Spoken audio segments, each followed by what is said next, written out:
How to log in to Columbia University ARC. So if you want to log into your Columbia University ARC, then first open up a browser, any browser that you're comfortable with, and then go for the search bar and search for Columbia ARC login. And now you can scroll down, and here you will have Columbia ARC login. So simply click on that, and once you click on the search, it will take you to the login page. So to log into your Columbia University, first you need to enter your university username, and once you enter your username on the first blank, you need to enter your password on the next blank. And after entering your username and password, you can simply click on login. But if you want to clear your form, then you can click on clear.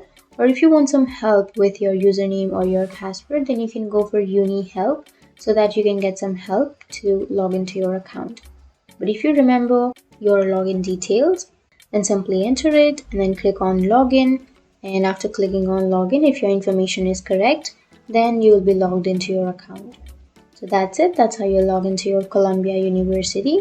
And if you have any questions, feel free to comment below. Thanks for watching.